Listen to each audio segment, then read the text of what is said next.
31, but they that wait upon the Lord shall renew their strength.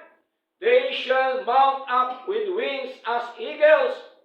They shall run and not be weary, and they shall walk and not faint. Tingnan niyo po, ngunit silang naghihintay sa Panginoon. Tanong, naghihintay ba tayo sa Lord?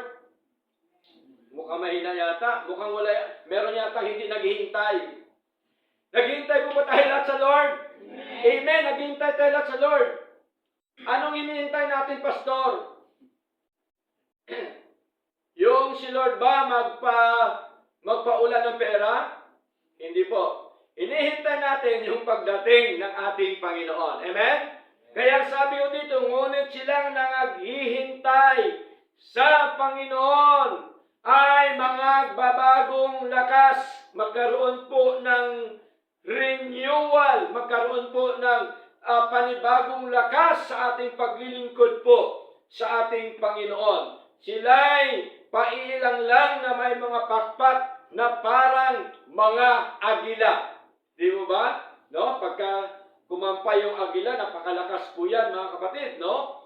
Katulad pala noon yung ating paghintay sa Lord. Yung kalakasan binigay ni Lord po sa atin.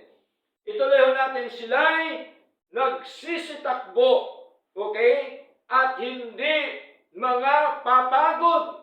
Kaya sa paglilingkod ba natin, tumatakbo ba tayo sa paglilingkod natin sa Lord?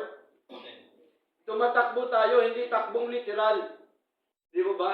Ibig sabihin, gumagalaw tayo, kumikilos tayo, gumagawa tayo sa kalooban po ng ating Panginoon. Ituloy ho natin, at hindi mga papagod, sila'y magsisilakad at hindi mangang hihina.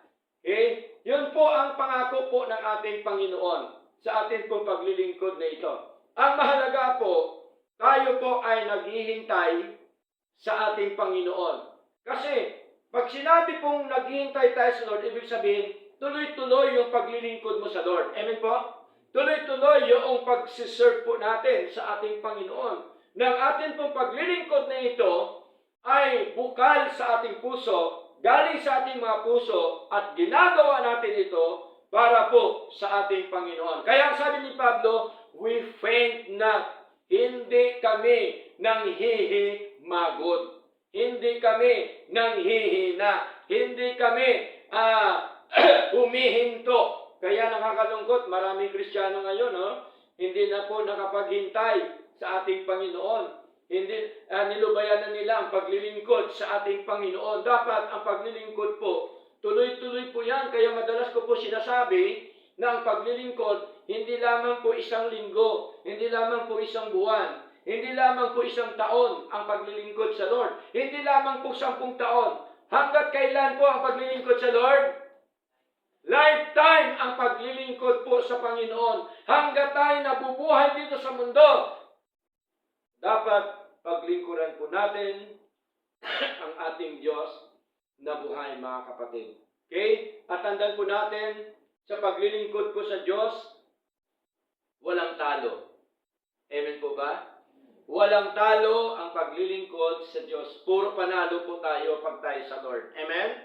Sapagkat nandyan po lahat na mga blessing na Kanyang ipagkakalob po sa atin, at hindi lamang po mga material blessing, higit sa lahat, spiritual blessings po na Kanyang ibigay po sa atin, mga kapatid. Maging po sa ating pananampalataya, dapat huwag po tayong manghina po, mga kapatid, no, sa ating paglilingkod sa Lord. 2 Corinthians chapter 4, verse 16. Ano pa pong sabi dito, mga kapatid? For which cause we faint not, but though our outward man perish, yet the inward man is renewed day by day. No, napakaganda. Dahil dito kami ay hindi nanghihina, sabi po ni Pablo, bagamat ang aming panlabas na tao ay namamatay, gayunman ang panloob na tao ay nababago sa araw-araw. Tingnan niyo po, no? Ibig sabihin po kasi yung panlabas niya ng katawan, marami pong gustong patayin siya during the time, tama po? pero ang kanya daw panloob, ang kanyang puso, ang kanyang espiritu ay araw-araw po ito nababago. Nababago po saan? Nababago po ng ating Panginoon. Nababago ng mga salita ng Diyos. Tandaan po natin, ang nagbabago ng buhay po natin ay ang ating Panginoong Diyos na buhay. Hindi natin kayang baguhin ang sarili po natin. Amen po? Si Lord po ang siyang makapangyarihan na nagbago po ng buhay po natin. Kaya po tayo ito ngayon, merong tinatawag po ng pagbabago. At alam niyo po ba mga kapatid, ang tunay na Kristiyano, meron po talaga yung pagbabago. Amen? Hindi po pwede na hindi siya magbago sapagkat ang kumikilos po sa pagbabago ng isang tao o ng isang anak po ng Diyos, walang iba kundi ang ating Diyos na buhay. Gayun din po, no? Tayo din po ay huwag dapat manghina sa atin pong paggawa po ng mabuti, no? Sa church ng ating Panginoon. Basahin po natin, aklat po ng Galatians chapter 6, no mga kapatid? Basahin po natin. Galatians chapter 6, verse 9 up to verse 10. Sabi po dito, and let us not be weary in well-doing, for in due season we shall reap if we faint not. Tingnan niyo po, malinaw, at huwag tayong mahapo sa paggawa ng mabuti, sapagkat sa takdang kapanahunan ay mag-aani tayo kung hindi tayo manghihina. Tingnan niyo po, sino daw ang aani? Yung mga kapatid na hindi nanghihina. Ibig sabihin, hindi humihinto sa paglilingkod po sa ating Panginoon. At tandaan po natin, ang blessing po ni Lord, meron pong tinatawag na takdang kapanahunan. Amen? Due season, sinasabi po ni Pablo. Verse 10, ano pa sabi dito? As we have therefore opportunity, let us do good unto all men, especially unto them who are of the household of faith. So malinaw po, no? Na habang tayo ay may pagkakataon sa makatuwid. Pag sinabi po, habang tayo may pagkakataon, ibig sabihin, habang tayo nabubuhay dito sa mundo, ay gumawa tayo ng mabuti. Kanino? Sa lahat ng mga tao. Mananampalataya man yan o hindi mananampalataya, dapat gumawa tayo ng mabuti. Amen po? Pag sinabi pong gumawa ng mabuti, hindi po ibig sabihin na gagawa ka lang ng isang bagay para sabihin kang mabuti. Hindi po. Pag sinabi pong gumawa ng mabuti, ibig sabihin ay patuloy ka na gumagawa sa gawain ng Panginoon sapagkat sa paggawa ng mga kalooban ng Diyos, ginagawa mo sa harapan ng Diyos ang kabutihan o ang ikaw ay isang mabuti sa harapan ng Panginoon. Binabahagi mo salita ng Diyos sa sino mang mga tao, sinisir mo ang ating Panginoon ang kanyang mga salita. At ang sabi ko dito, lalo-lalo na sa kanila na mula sa sangbahayan ng pananampalataya. Ibig sabihin, sa loob po ng church. Amen po? Yun po ang nais po ng ating Panginoon. Huwag tayong maghihimagot, maging po sa paglilingkod sa Lord. Hindi po tayo dapat mapagod, mga kapatid.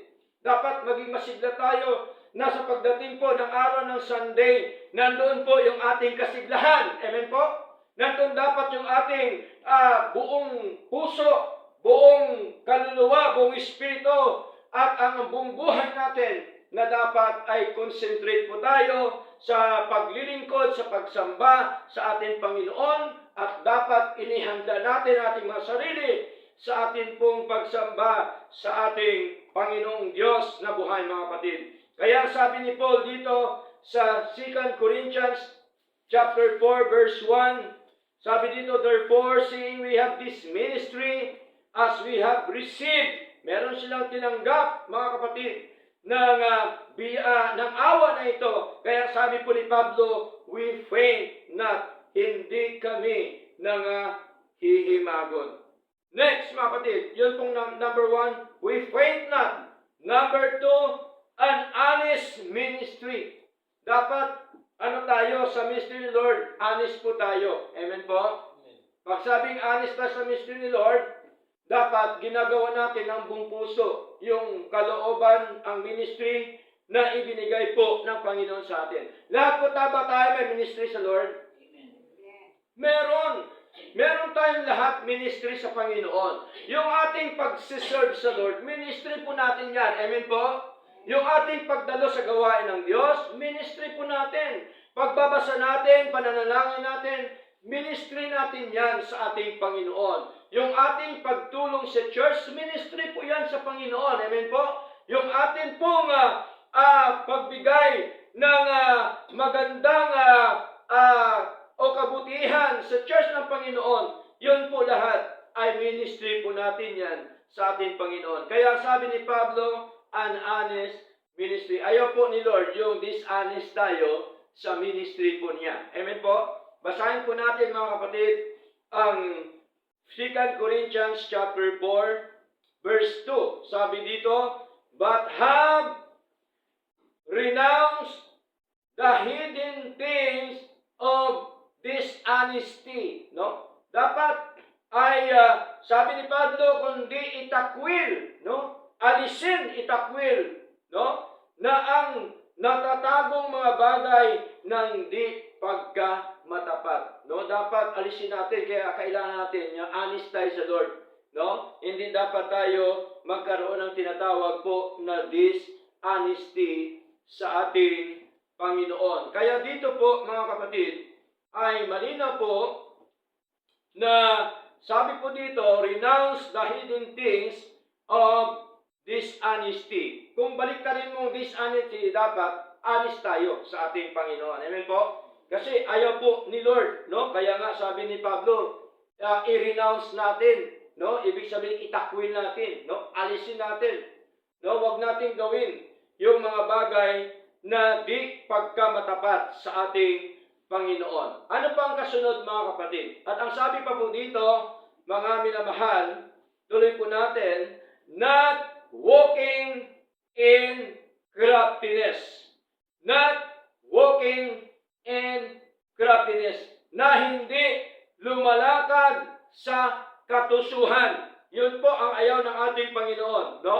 Dapat lumakad tayo ng may pag-ibig sa Panginoon, lumakad tayo na walang katusuhan sa ating paglilingkod sa ating Panginoong Diyos na buhay. Sabi ni Pablo, hindi lumalakad sa katusuhan, ibig sabihin, sa paglilingkod sa Lord, hindi dapat tayo mapanlamang. Amen? Hindi dapat tayo magulang. Ayaw po ni Lord na tayo po ay maging magulang sa church ng Panginoon. Tama? Pag sinabi pong magulang sa church ng ating Panginoon o mapanlamang, ibig sabihin po, nandun po yan kasi pumapasok yung tinatawag po na pride sa harapan ng ating Panginoong Diyos na buhay. So ayaw po ng ating Panginoon. Ito din po ang ginawa po ni Pablo na kung saan kahit po siya ay apostol, no? Hindi niya ginamit ang kanyang pagka-apostol. Hindi niya sinabi, ako malakas sa iyo kasi ako apostol. Hindi niya ginamit yun kahit kailan mga kapatid. Si Pablo po, na kahit po siya ay apostol na ng ating Panginoon, hindi po siya nagmamalaki sa harapan ng Diyos. Amen? Hindi po siya nagmamalaki sa harapan ng mga churches na kanyang pinuntahan. Manapay kanyang tinuruan na dapat po tayo ay lumakad na dapat tayo hindi lumakad na may katusuhan, kundi dapat tayo ay magkaroon po, ipakita natin yung katotohanan sa lahat ng mga tao, makita natin na tayo po'y mananatili ng malinis na budhi sa harapan ng ating Diyos at ng mga tao. Yun po ang gusto po ng ating Panginoong Diyos, mga kapatid. Not walking in craftiness. Basahin po natin ang 1 Corinthians chapter 3. No? 1 Corinthians chapter 3. Meron po dito sinasabi po ang ating kapatid po na Pablo sa kanya pong pangangaral, mga kapatid, sa church po ng Corinto, na sabi po dito sa 1 Corinthians chapter 3, verse 19, mga kapatid. Okay? Basahin po natin. Sabi po dito sa verse 19, for the wisdom of this world is foolishness with God. For it is written, He asketh the wise and their own craftiness. Tingnan niyo po sapagkat ang karunungan ng sanlibutan, ito ay kamangmangan sa Diyos. Tingnan niyo po mga kapatid. Kahit po ano ang ating natapos, kung ikaw ay walang alam sa salita ng Diyos, sa harapan ng Panginoon ay kamangmangan po ang ating buhay sa Kanya. Bakit? Wala tayong alam ng mga salita ng Diyos Tingnan niyo po, mga abogado, mga doktor, mga profesional, marami po mga walang alam sa mga salita ng ating Panginoon. Amen po? Kaya sabi ni Lord, malinaw, for the wisdom of this world is foolishness with God. For it is written, sapagkat ito ay nasusulat, hinuhuli niya ang mga marunong sa kanilang sariling katusuhan. Sinong humuhuli ng katusuhan ng isang tao? Sino po? Yung pastor po ba? Hindi, si Lord. Hinuhuli ni Lord ang mga matatalinong makamundo, mga kapatid, hinuhuli sila sa kanilang mga katusuhan. Tingnan niyo po mga kapatid. Atin pong tingnan realidad sa paligid natin. Ang mga nakapwesto po ba mga professional? Yung mga nakapwesto sa gobyerno ba, professional lahat? Professional po yun kasi ni-screen po yan Pagka hindi ka professional, hindi ka papapasukin sa mataas na gobyerno. Tama? Hindi ka po kukunin. Kailangan meron kang tinapos. Kailangan kilala ka. Pero tingnan niyo po, yung mga matatalino na yan, karamihan, hindi naman po lahat, gumagawa ng katusuhan. Tingnan niyo po, sino ho ang nagbabantay ng katusuhan? Sino po? Si Lord. Tingnan niyo po, nabasa natin kanina, at tandaan po natin mga kapatid, sa paglilingkod po sa Lord, walang talino o walang sa Lord, sa harapan ng Panginoon, ay hindi po niya tinitingnan kung tayo ay talino o matalino o hindi. Amen? Hindi po tinitingnan ni Lord kung tayo ay tapos o hindi. Ang tinitingnan ni Lord, yung puso natin na handang maglingkod sa Panginoon. Amen po? Amen. Handang matuto ng mga salita ng ating Panginoon at meron pong tinatawag na pagpapakumbaba sa harapan ng ating Panginoon. Malinaw po, nagsabi ko dito sa ating binasa kanina, not walking in craftiness. Ano pa ang sunod, mga kapatid?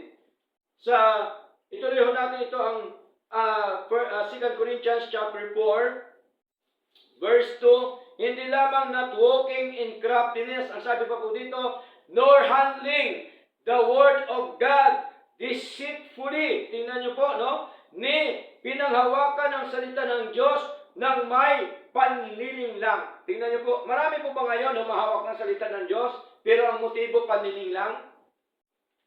Marami po? Marami po ngayon, ang mga reliyon lang. Marami po mga reliyon ngayon, nagsisiyaman, nagsisiyaman, panlilinlang sa mga tao, pero ang sabi po ni Lord, huwag tayo magpalinlang. May mga warnings sa ating Panginoon na dapat po nating basahin sa kanya po mga salita. Romans chapter 16. Ano po sabi dito? Ano po ang paalaala po ni Lord sa atin? Sabi dito, sa verse 17, Romans chapter 16, verse 17, now I beseech you, brethren, sinong kausap po ni Pablo, mga brethren, mga kapatid? Mark them which cause divisions and offenses contrary to the doctrine which ye have learned, and avoid them. Anong gagawin natin? Layuan sila. Sino ang layuan? Yung mga sumasalungat sa doktrina ng ating Panginoon. Kaya, pag meron pong kapatid na sumasalungat sa doktrina ng Diyos, ibang ano na po yan, ibang klase na po yan. Verse 18, ituloy po natin.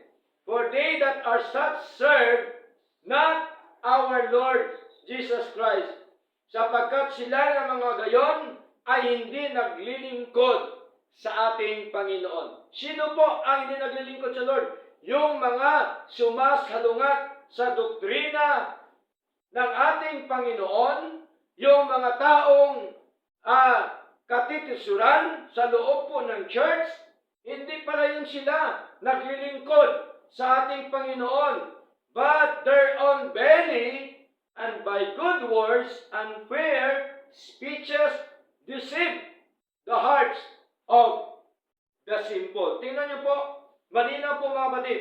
At sa pamamagitan ng mga mabubuting salita at mga magagandang talumpati, di ba ba?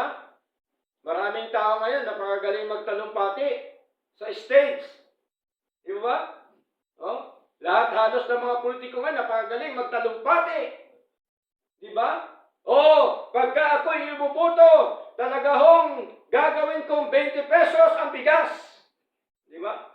Kung ako'y ibuboto, ay magkaroon ng kaginawaan ang buhay ng tao. Pero pagka nakaupo na, mga kapatid, siya pala ang guminhawa. Hindi po ang mga tao. Amen po? Ito po yun, mga kapatid. Mga magagandang talumpati. Kung sa mga reliyon naman, napakagaling niya magsalita. Napakagaling mangaral ng salita ng Diyos, mga kapatid. Okay? Pero, pagka nakuha na nila ang gusto nila, mga minamahal, wala na po, mga kapatid. No? Naalala ko po, may isa akong kasama dati sa trabaho sa Maynila. Noong siya po'y nagtatrabaho, malakas, masigla po siya, mga kapatid. Siya po ay faithful sa kanyang simbahan, mga minamahal. Pero nakakalungkot, nang siya po'y nagkasakit na, nung tumanda na, mga kapatid, wala na siyang trabaho, pinabayaan na po siya ng kanilang simbahan. Okay? So yun po nakakalungkot, mga kapatid. Kasi napapakinabangan na sila ng kanilang simbahan pag malakas sila. Pagka wala na, hindi na rin sila dinadalaw, hindi na sila pinupuntahan, hindi na sila in-encourage, hindi na sila tinutulungan ng mga bagay na spiritual, tinutulungan ng mga bagay na material na kahit malit na bagay, ito po ay napakalaking bagay sa harapan ng ating Panginoon. Hindi po nila nagagawa yon. Yun pong nakakalungkot, mga kapatid.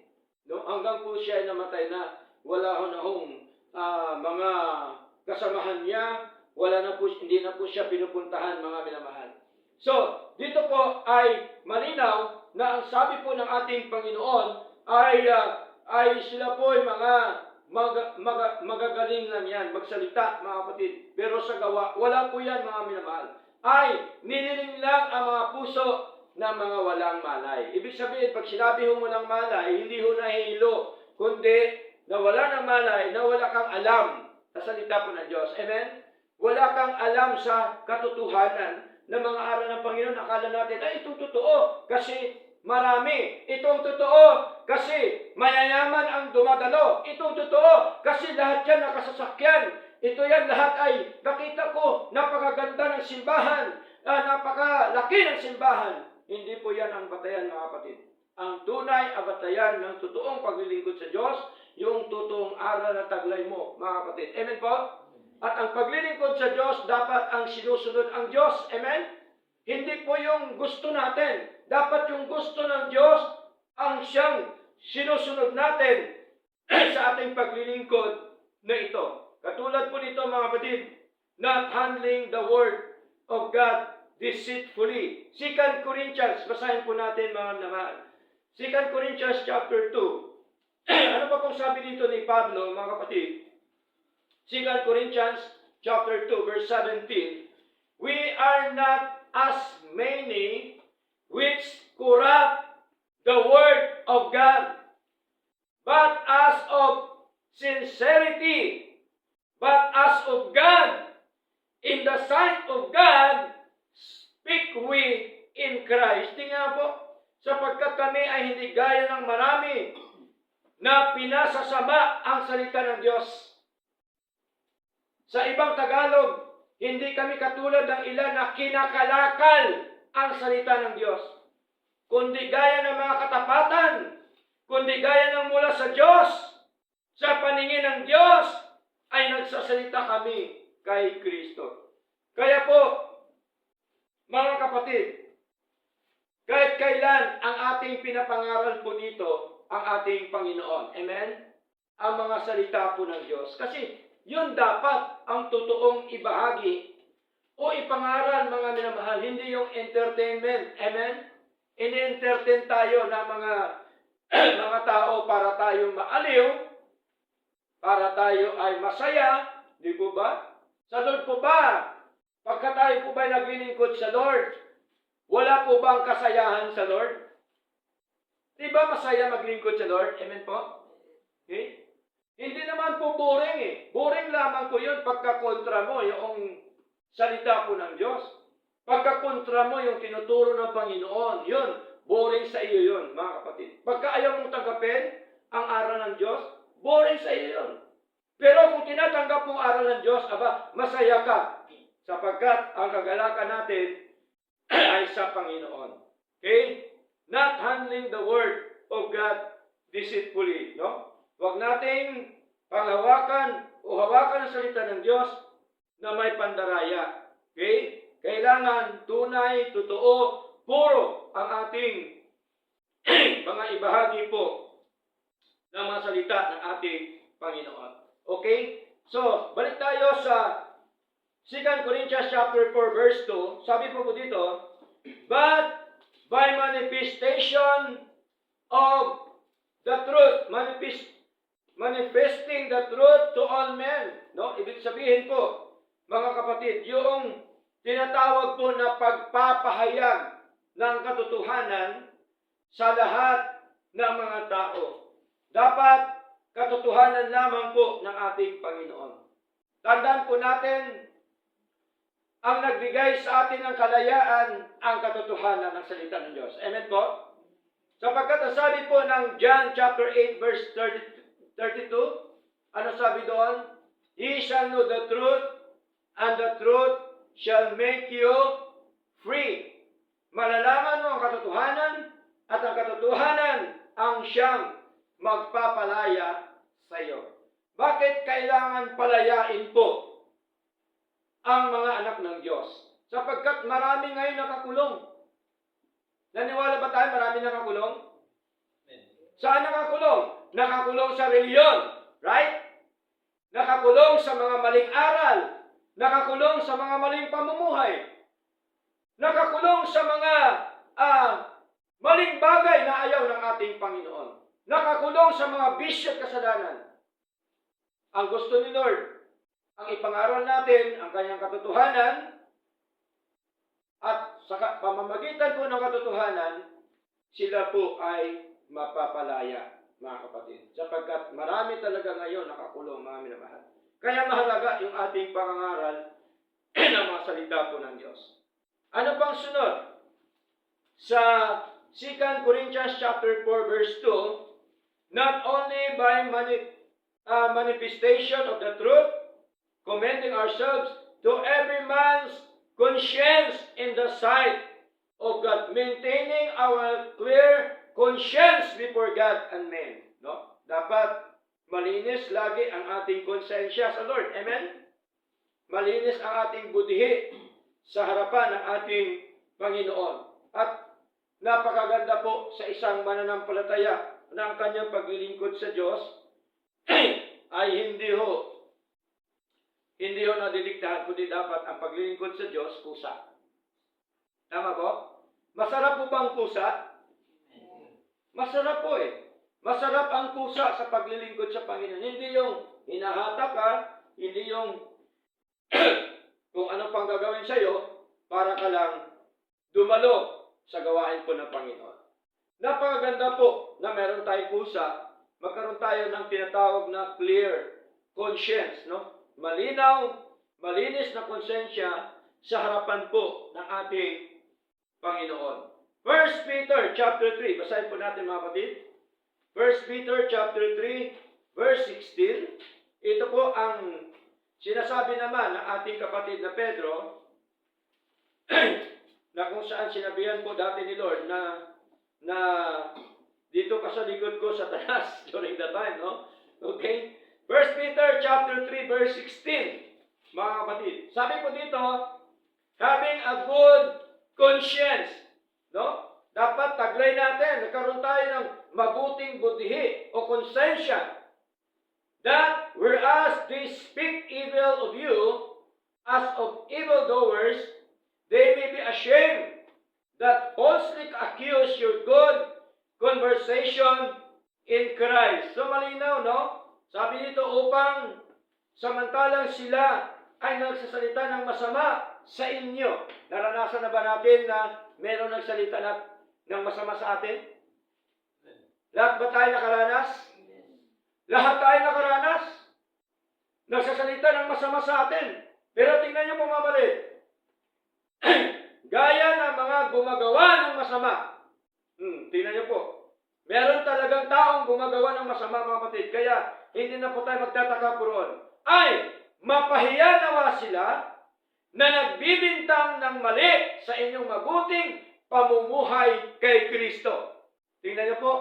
Maraming mga tao ngayon na nagbibintang sa ating paglilingkod, mga kapatid, at ang sabi po dito ni Lord, sa pagitan po ni Pedro, sila ay mapahiya ng kanilang pagbibintang at maling sa pagbibintang ng mali sa inyong mabuting pamumuhay kay Kristo. So hayaan na natin sila magbintang basta tayo naglilingkod sa Lord. Amen? Hayaan natin sila magbintang. Anong sasabihin nila? Basta tayo ay patuloy na naglilingkod po sa ating Panginoong Diyos na buhay. Alam mo ba, I believe dito sa church ng Panginoon, dito sa atin, I believe, may mga dati dito na dumadalo na ang gusto nila ito'y mabagsak. Yung mga wala nang, hindi na naglilingkod dito, meron po akong mga naririnig dyan, pero okay lang po, mga kapatid, no? Kahit sabihin nila yan, alam naman ng Diyos, ang pinagkukuran natin si Lord, hindi sila. Tama? Si Lord po ang piniplease po natin. Si Lord po ang ino-honor natin, hindi yung sila. Kaya hayaan natin sila, mga kapatid. Tingnan niyo po, mga minamahal. No? Kahit po tayo ay ganito lamang, mga kapatid, ito po ay napakalaking hamon sa buhay po natin. At ito po mga kapatid, kung bakit tayo nanatili sa ating paglilingkod na ito, dahil po ito sa biyaya po ng ating Panginoon. Kasi ang paglilingkod po, mga kapatid, hindi lamang po tayo maglingkod dahil sa marami, dahil sa kaunti. Ang paglilingkod, marami o kaunti, tuloy ang paglilingkod sa Diyos. Amen po? Amen. Tuloy ang gawain po ng ating Panginoon. Tingnan niyo po, no? Ilang years na po tayo dito? Mag-11 years na tayo. Tingnan niyo po.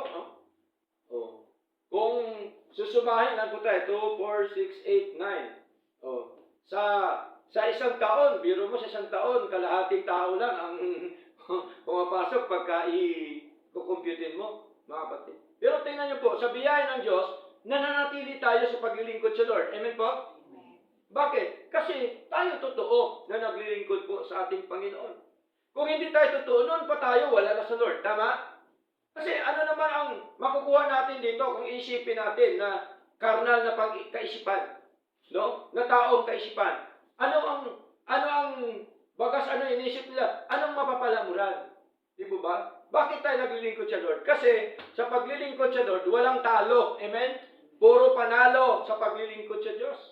Tandaan po natin yan, mga kapatid, na kahit tayo lang, kailangan magpatuloy tayo sa Lord. Amen po? Kailangan tayo ay maglingkod ng tuloy-tuloy sa ating Panginoon. Kaya po, dito po, malinaw po ang sabi po ng ating Panginoon na ang mga gumagawa, nagsasalita ng masama sa atin, gumagawa ng mga masama, sabi ni Lord ay mapahiya. No? Mapahiya po sila. Yung mga nagbibintang sa atin ng mali, no? Samantalang sa harapan ng Diyos, ginagawa natin ang nais po at ang kalooban po ng ating Panginoon. Yan po ay isang mabuting ginagawa po sa ating Panginoong Diyos na buhay. Yun po number 2, an honest ministry. No? Dapat honest po ang ating paglilingkod sa ating Panginoon. Number 3. No? Kanina, number 1, who faint not. Number 2, an honest ministry. Number 3, an unselfish ministry. an unselfish ministry. Ang paglilingkod sa Diyos, hindi makasarili. Amen po? Dapat, kung ang pastor naglilingkod, lahat tayo naglilingkod sa Lord. Tama? Okay? Kung ang pastor ay maging masigla, dapat tayo din maging masigla sa Lord. Tama po? Sa pamamagitan po ng biyaya po ng Panginoon. Okay? Basahin po natin sa verse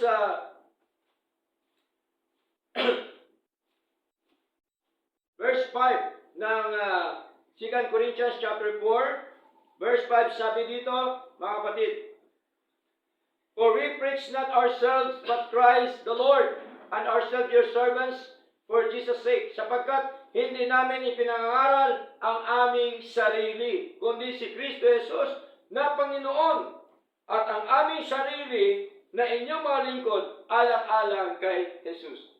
Alam niyo po ba kung bakit nilagay ng Panginoon yung pastor o ang tagapanguna? Kasi alang-alang po sa ating Panginoon at sa mga kapatid. Tama po? Naglilingkod po sa Panginoon at sa mga kapatid. Kaya, ang buhay po ni Pablo, unselfish po siya sa paglilingkod sa Lord. Di po sa selfish, mga kapatid. No?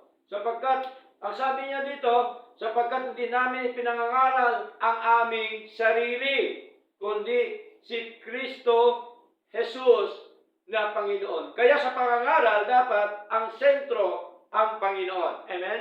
Hindi yung sarili yung natin, mga kapatid. Hindi yung tayo ang bida. Sino ang bida lagi dapat sa buhay natin? Si Lord. Hindi po yung sarili natin. Tingnan niyo po.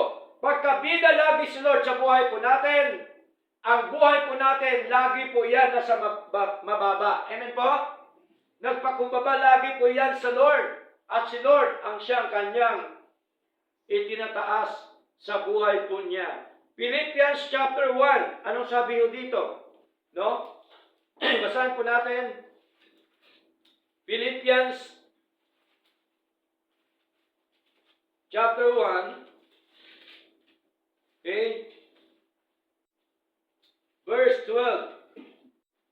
Philippians chapter 1 verse 12. But I would ye should understand, brethren, that the things which happened unto me have fallen rather unto the furtherance of the gospel. No? So, sa 13, so that my bonds in Christ are manifest in all the palace and in all other places. Verse 14, and many of the brethren in the Lord waxing confident by my bonds are much more bold to speak the word without fear. At marami sa mga kapatid sa Panginoon na nagiging may pananalig sa pamamagitan ng aking mga tanikala. Natanikalaan ba si Pablo during that time? Nakatanikala ba siya? Nakatali ba siya? Yes. Dahil sa pangangaral po ng mga salita po ng Diyos. Ipinagtanggol niya ang mga mananampalataya, mga kapatid. Okay? Kaya nga po, sabi ni Pablo, hindi niya inalintana ang kanyang sarili. Nakapako na ang kanyang sarili sa ating Panginoon. Sabi dito, Galatians chapter 2 verse 20, sabi ni Pablo, I am crucified with Christ. Nevertheless I live, yet not I, but Christ liveth in me. And the life which I now live in the flesh, I live by the faith of the Son of God, who loved me and gave Himself for me. Ako ay napako sa krus, kasama ni Kristo. Gayunman ako ay namumuhay, bagamat hindi na ako, kundi si Kristo ang nabubuhay sa akin, at ang buhay na ngayon ay ipinamumuhay ko sa laman ng ay ipinamumuhay ko sa pagitan ng pananampalataya ng anak ng Diyos. Siyang umibig sa akin at nagbigay ng kanyang sarili para sa akin. Kaya nga po, malinaw po mga kapatid, na ang buhay po ni Pablo, hindi po siya selfish po sa ministry, manapay sa kanya pong buhay, ay nagkaroon po siya ng tinatawag na unselfish sa ministry po ng ating Panginoon. Ibig sabihin po, ang gusto niya, hindi lamang siya lumago, maging ang lahat na kapatid. Amen? Ang lahat ng mga mananampalataya. Ayaw niya na silang makaranas po ng kabutihan ng Diyos. Ang gusto niya, lahat ng mga kapatid, makakaranas ng kabutihan ng ating Panginoon. Number 4, ang ministry of power. Tingnan niyo po, ang ministry ng kapangyarihan na nagbibigay sa atin ng kapangyarihan ay walang iba kundi ang ating Panginoon. 2 Timothy, basahin po natin, mga kapatid. Okay? 2 Timothy, malapit na po tayo matapos. 2 Timothy chapter 1, verse 7, sabi dito, For God hath not given us the spirit of fear, but of power, and of love, and of a sound mind. Tingnan niyo po. Malinaw po. Ano pa sabi? Be not thou therefore, sa verse 8, ashamed of the testimony of our Lord, nor of me his prisoner, but be thou partaker of the afflictions of the gospel according to the power of God. Tingnan niyo po. Kaya si Pablo nanatili sa ministeryo ng ating Panginoon sapagkat dahil sa kapangyarihan ng ating Diyos na ibinigay ng ating Panginoon sa Kanya. Mga kapatid. Okay? At ang kapangyarihan pong ito na ibinigay ng ating Panginoong Diyos kay Pablo ay pambihirang kapangyarihan na kung saan ay Kanya pong nalagpasan, Kanya pong napagtagumpayan ang lahat na mga kahirapan sa Kanya pong paglilingkod sa ating Panginoon. Sa atin din po ba, umiiral din po ba ang kapangyarihan ng Diyos? Umiiral po mga kapatid.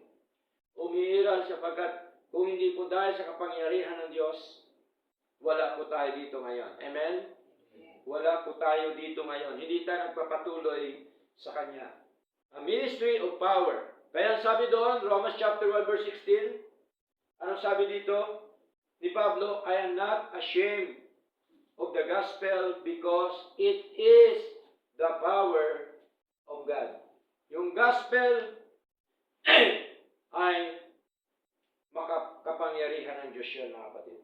Bakit ang gospel kapangyarihan ng Diyos? Kasi ang may-ari ng gospel, makapangyarihan. Tama? Konektado po yun, mga kapatid.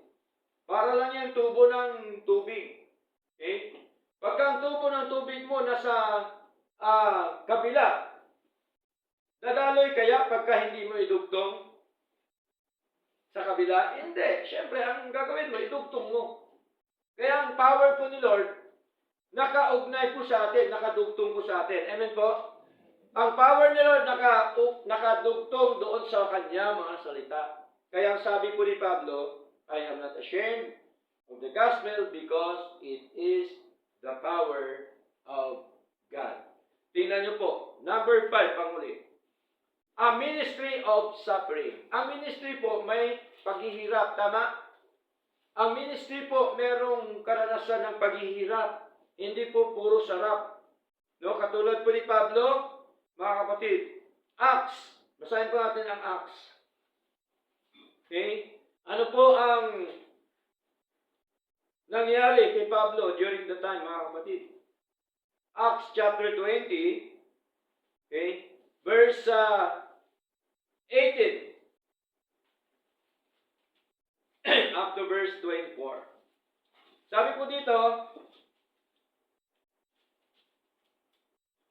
sa wikang Tagalog, at nang makarating sila sa Kanya, ay sinabi niya sa kanila, nalalaman ninyo mula ng unang araw na ako ay dumating sa Asya, kung paanong paraan ako nakisama sa inyo sa lahat ng kapanahunan. Si Pablo po nagsasalita dito mga kapatid. At ang kanyang kausap ay mga kapatid sa Efeso. Verse 19, na naglilingkod sa Panginoon ng may buong pagpapakumbaba ng kaisipan at ng maraming mga pagluha. Maging si Pablo naglilingkod, maraming pagluha ang kanyang naranasan at mga pagtukso na dumating sa akin sa pamamagitan ng pagsasabwatan ng mga Hudyo. Ito po yung mga Hudyo na hindi naniniwala sa ating Panginoon. Verse 20, at kung paano ako ay hindi nagkait ng anuman na kapakinabangan sa inyo, kundi na ipahayag sa inyo at naituro sa inyo ng hayagan at mula sa mga bahay-bahay na pinatutuhanan kapwa sa mga Hudyo at gayon din sa mga Griego ang pagsisisi tungo sa Diyos at pananampalataya tungo sa ating Panginoong Hesukristo. At ngayon, masdan ako ay hahayong nakatali sa Espiritu tungo sa Jerusalem, na hindi nalalaman ang mga bagay na mangyayari sa akin, maliban na ang Espiritong Banal na sumasaksi sa bawat lungsod at nagsasalita ng ang mga tanikala at mga kahirapan ay naghihintay sa akin. Tingnan niyo po, ang naghihintay kay Pablo ang mga tanikala at mga kahirapan. Datapwat, walang isa man sa mga bagay nito ang nakatitinag sa akin. Ni hindi ko ibinibilang ang aking buhay na mahalaga sa aking sarili upang matapos ko nawa ang aking tungkulin ng may kagalakan at ang ministeryo na tinanggap ko sa Panginoon Hesus na patutuhanan ang Ebanghelyo ng biyaya ng Diyos. Tingnan niyo po mga kapatid. So malinaw po na matindi ang ministry na karanasan po ni Pablo, na sabi din po dito mga kapatid, sa kanyang ibinahagi po sa aklat po ng 2 Corinthians, sa ating binasa po kanina, balikan po natin, verse 8, chapter 4 verse 8, sabi po dito, sa wikang Tagalog, kami ay pinahirapan sa bawat panig, gayunman hindi nahahapis. Kami ay nalilito, ngunit hindi nawawalan ng pag-asa. Verse 9, pinag-uusig, ngunit hindi pinababayaan. Tingnan niyo po, inusig sila ng tao, ngunit hindi sila pinabayaan po ng Diyos. Inilunugmok, ngunit hindi napupuksa. Kaya ang ating paksa ngayon, malinaw, cast down, but not destroyed. Maraming mga tao na kung saan ang iba pa galing po sa church ng Panginoon, maraming tao na gusto nila ilugmok ang church ng Panginoon, ilugmok ang mga kapatid. Subalit, ang sabi po ng banal na kasulatan na kung saan po cast down but not destroyed, ngunit hindi napupuksa. Verse 10, palaging dinadala sa katawan ang pagkamatay ng Panginoon Hesus upang ang buhay rin ni Hesus nawa ay magawang hayag sa aming katawan. Verse 11, sapagkat kami na nabubuhay ay laging ibinibigay sa kamatayan alang-alang kay Hesus, upang ang buhay rin ni Hesus nawa ay magawang hayag sa amin may kamatayang laman. Kaya nga, ang kamatayan ay gumagawa sa amin, datapwat ang buhay ay sa inyo. Tingnan niyo po kung gaano kahirap ang naranasan ng ating kapatid na Pablo sa kanyang paglilingkod sa Lord, na kung saan gusto ng mga tao during the time ilugmok siya, mga kapatid. Ngunit, ang sabi po ng banal na kasulatan, mga minamahal, kahit po gusto nilang ilugmok itong si Pablo, ay hindi po napupuksa sapagkat alam po ni Pablo na ang kanyang pinaglilingkuran na Diyos ay tunay at totoong Diyos na atin pong pinaglilingkuran. Tingnan niyo po yung mga dating mananampalataya bago tayo magtapos, mga kapatid. Unahin po natin kay Joseph. Sa kanya, mga kapatid, ginawan po siya ng masama. Pero tingnan niyo po, naging matagumpay po si Joseph. Naging matagumpay. Bakit? Diretso siya sa paglilingkod sa Lord. Hindi niya pinapansin yan, mga kapatid, mga ginagawa. Nandun na sa puso niya yan, pero hindi niya pinapansin kasi ang focus po niya sa paglilingkod sa Lord. Si Job, naging matagumpay ba si Job? Yes, naging matagumpay. Ang masakit pa kay Job, naging kalaban pa niya yung kanyang asawa sa paglilingkod sa Lord. Yun ang masaklat. Pagka kalaban mo pa yung pamilya sa paglilingkod sa Lord, napakalaking, napakalaking hadlang sa ating paglilingkod sa Lord. No? Napakalaking pagsubok po yan, mga kapatid. Pag wala kang paninindigan, pag hindi mo pinanghawakan ng salita ng Diyos, wala po. May tendency po na ikaw ay matangay. Nila, mga minamahal. Pag natangay ka na, wala na. Okay? So, si Job, hindi ho nagpatangay. No, di po ba? Nung sinubukan siya ni Lord, alam po ni Job yun na sinubukan lang siya ni Lord. Kasi alam ni Job na ang paglilingkod may mga pagsubok. Okay? Anong sabi ng asawa niya? Iwanan mo na yan. Diyos mo na pinagkuran mo. Ganyan nangyari sa iyo. Talikuran mo na yan. Pero mo, asawa mo, na dapat i-encourage mo sa paglilingkod sa Lord, i-encourage mo sa kalagayan niya na yon, abang ginawa niya talagang ibinagsak pa. Inilugmok pa niya yung kanyang asawa. Tingnan niyo po. Pamilya po yun, kapamilya po. Kaya hindi ho bago na sa ating paglilingkod na ito, may mga pamilya tayo na gusto tayong ibagsak sa paglilingkod sa Lord. Pero hindi po pwede. Bakit? Makapangyarihan ang Diyos. Amen. Nasa atin po si Lord Hindi nila tibagin ang Diyos na atin pong pinaglilingkuran. Okay? Pero tingnan niyo po, bandang huli, pinagpala po ba si Job? Pinagpala. Si Job po ba tumalikod sa Lord? Hindi tumalikod si Job sa Lord. Kahit ganun ang nangyari sa kanya. Hindi niya sinisi si Lord. Maging mga kaibigan niya. Di po ba pinagsalita na siya ng hindi maganda? Okay? Sabi ng mga kaibigan niya, talikuran mo na ang Diyos niyan. Hindi totoong Diyos. Pero si Job, nangatwiran ng lagi. Kaya si Job, tuloy-tuloy ang kanyang paglilingkod po sa ating Panginoon. Kaya bandang huli, pinagpala po siya ng ating Panginoong Diyos. Si Shadrach, Meshach, Abednego, bago tayo magtapos. Diba? Sabi ni Haring Nebukadnezar, pagka ang lahat ay hindi tumira pa doon sa Diyos-Diyosan, sila ay parurusahan. Ginawa po ba nila? Hindi. Bakit? May paninindigan sila sa Lord Nanindigan sila na yung pagtaripa na yan, hindi naman Diyos yan Hindi naman totoo yan. Yung Diyos na tunay, yung aming pinaglilingkuran. Tingnan niyo po.